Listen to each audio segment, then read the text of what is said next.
Well, hey everybody, this is Bart from the Sound Couple coming to you the evening before the gig.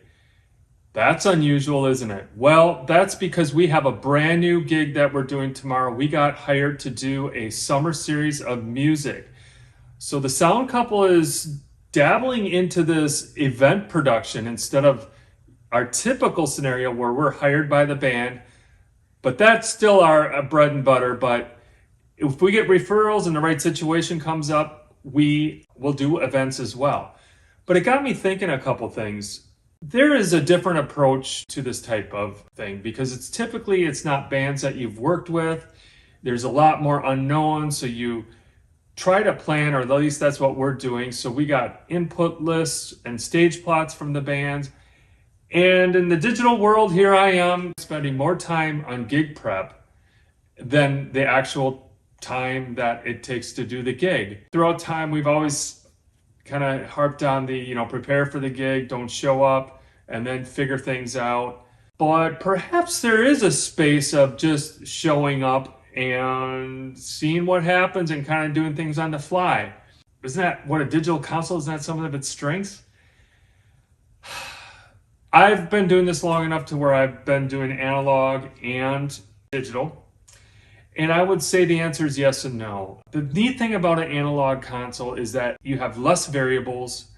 It's easier to work on the fly than it is with a digital console. A digital console, there's more tedious getting the channel strips inputted, being able to visually see things. With a digital console, I tend to spend more time making sure that everything is perfect, all the mixes. So with that flexibility of the digital console really comes some complexity that the analog world just doesn't have, or it minimizes. So I'm still on the fence. I'd like to hear your thoughts on that. One thing I think the digital console is better at is when you have multi-bands. And this is what this is. Tomorrow we have two bands with an hour in between. So we got to strike the band and then set up the other band.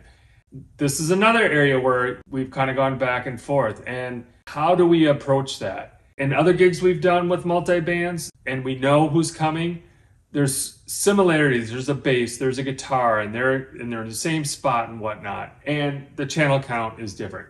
Well, in this case, we're dealing with one band. We have a record-setting 9 monitor mixes, 25 channels, unique instrumentation, or at least unique to us, more unique with different congas and bells and percussion and all kinds of stuff. Second band, same kind of flavor, a little bit smaller setup, but they're going to have a combination of running in-ears and monitors. So after I started going through both these lists and looking at the stage plot, I decided that it is probably going to be more work and confusion if we try to run the same bass line for both bands, run the same conga lines for both bands, because really they're kind of all flipped on their stage plot too. So that leads to another question. It's like, do we just go with what these stage plots say, or do we have to push more for consistency in a multi-band act? And I don't know quite where I land on that. We haven't done enough of these to see. I know, like in a festival type scenario, I know maybe the sound company is a little bit more able to dictate. It's like, no, you're going to be here, really kind of set levels, because they're doing many bands in one day with quick changeovers. In this case, it's 2 bands. We got an hour to flip them. I think we can manage accommodating them and getting things going. With that, Stacy is not going to be with us, at least initially. We're going to have Jed, and we're having a guest person come out, and this is actually a viewer of the Sound Couple that reached out to us and said, hey, I'd like to learn some things, hang out with you guys. He's local here in town, and this was an opportunity. We could use the help because Stacy's not going to be there. We've exchanged emails, everything looks really good, so we're excited and thankful for that help. And then Stacy's going to be joining us later. I know that was a lot, everybody, but tomorrow's kind of a big day. I got some more work here to do. We're excited to be a part of this music series. And it's just a continuing journey of the Sound Couple, so we'll see you guys at the gig. It's 12:33. We are here. This is a little bit smaller than I was thinking it would be. Our help is here. We're gonna get started unloading. The only bummer, I guess, is that I was thinking we were gonna be able to pull the truck up, and we are unable to do that because there's a barrier over here. Our power is right through the trap door right there. They had a nice little video that showed us what we needed to do. So that fully explains that, which is nice. The only thing that's new that wasn't on the video was this barrier. So that kind of puts us out a little bit further and into cart territory. The stage is a little bit smaller than I was thinking. That looks like a 24x16. I did bring more system with CDL10s, but I don't think we're gonna need those. There's not gonna be any room for them, frankly, and our CDL12s and 18s will do just fine here. But this whole area here is a little bit smaller. It looked bigger in some of the videos that we watched. So we're going to start unloading here, and Gus and Jed are here, and we'll get going. It is a really windy day. I think that's going to be the one thing that is going to be our biggest challenge of the day. But we have our stage up and ran, and Jed, you're looking confused. The light, what do you want the light to plug in? That can go right into the right, but don't plug it in yet because it's just, well, you could, but it's just going to be powered for nothing. Powered for nothing. Not we're not paying the electric bill, right? So gentlemen, it's 2:07. I think we got till like an hour and a half before somebody's going to show up. Good. And so I think we're going to start running the stage here. I'm going to get the system fired up. All right. I'll let you guys handle the lines, and we got our sheets and spreadsheet, our input list that we're assuming is correct. We'll find out, because as always, it always seems to change as soon as the first person shows up, right? Whatever the band wants, yeah. And the rain, it was not scheduled in the forecast, still not scheduled, but there is some dark clouds. We are going to just have faith that it is not going to rain. And if it does, it would be just a sprinkle. But here we are. Yeah, it's a Sound Couple special. We always seem to flirt with the chance of rain, even when they say there's no chance for rain. But that's why you come prepared. We did leave the tarps in the van, but we bring them to every gig. We have them. If we need them, we made sure we could leave the van there. They're okay with that. It's kind of a back area here anyway. And yeah, things are looking good. We got all 9 monitors. I think this is a record for us. So 9 mixes, it's all in good fun.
Condor also brings with him the spirit of the carnival, El Ño Carnavalor, a human-like puppet created by the villagers in the Atacama Desert in the north part of Chile.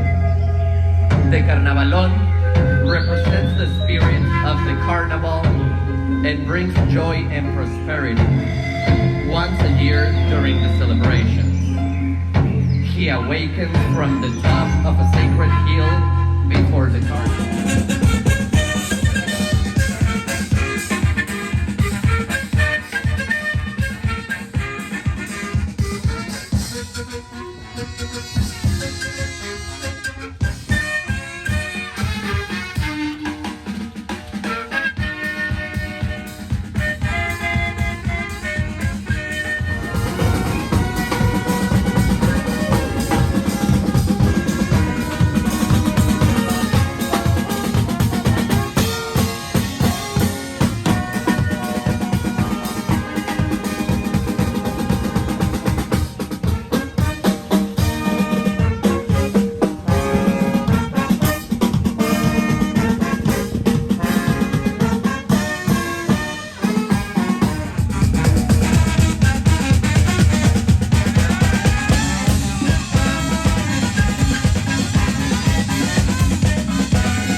Sound check time, everybody.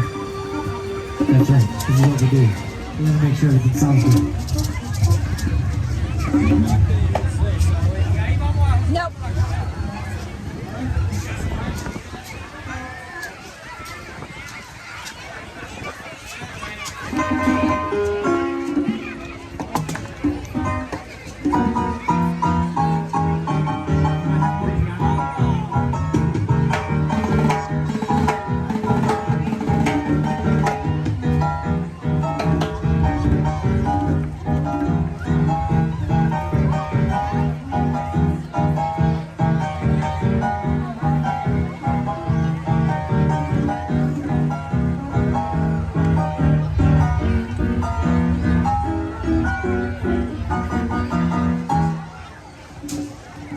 Chris. Yes. Habla, Gloria, habla un poquito. Okay, alright, we're gonna do sound check. Okay.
Almost. Yeah, it was okay. Hey, But we were packed up in almost like 45 minutes. yeah, having a bunch of hands helping is always, obviously helps out things a lot. But yeah, that was pretty much go, go, go. And that was one of the most challenging gigs that we've ever done. It was just the combination of things. So 2 big bands with music there was just a lot of stuff going on with the different percussion. The first band, they were running their vocals into processors, and then we had to kind of interface and figure that out. So that took a little bit of back and forth. They needed patch cables, so we were fetching cables. I wasn't prepared for the fact that they were going to have those, and we ran wirelesses. We had to switch back to wired. So there was just I think we were prepared as we could be.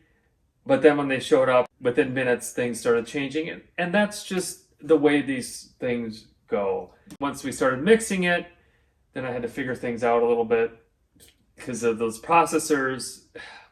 I get what they're trying to do. It's just, man, that for a sound guy, and you're trying to figure out what they're doing versus what I should be doing as far as effects go.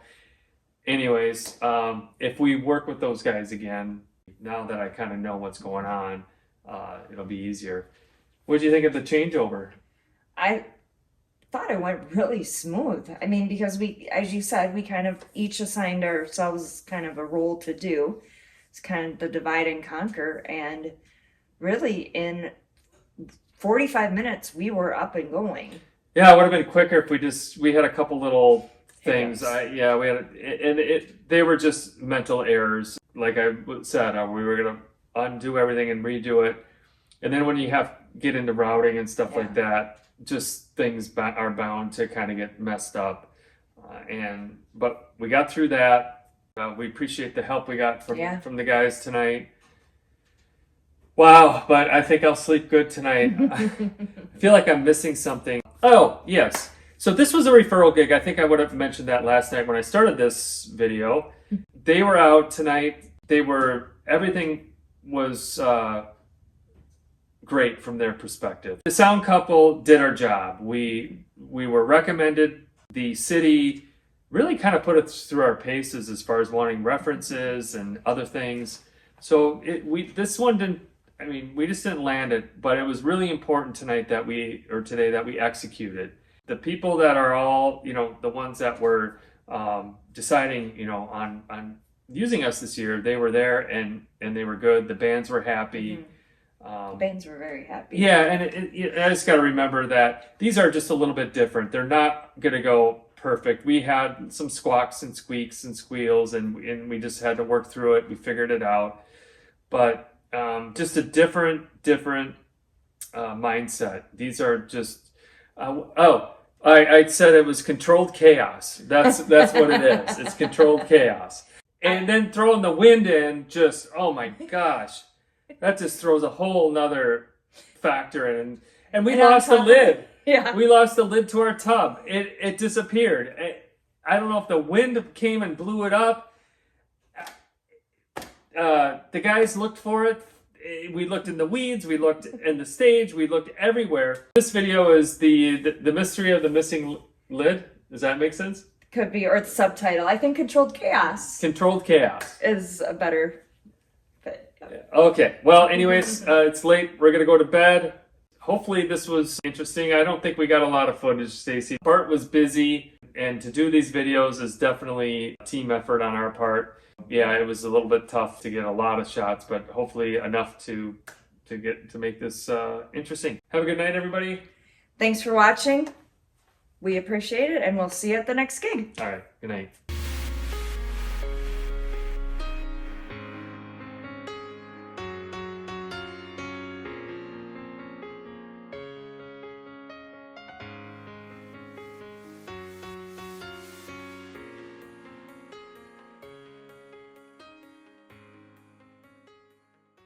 Get you back into my life, oh, yeah. Never get you there.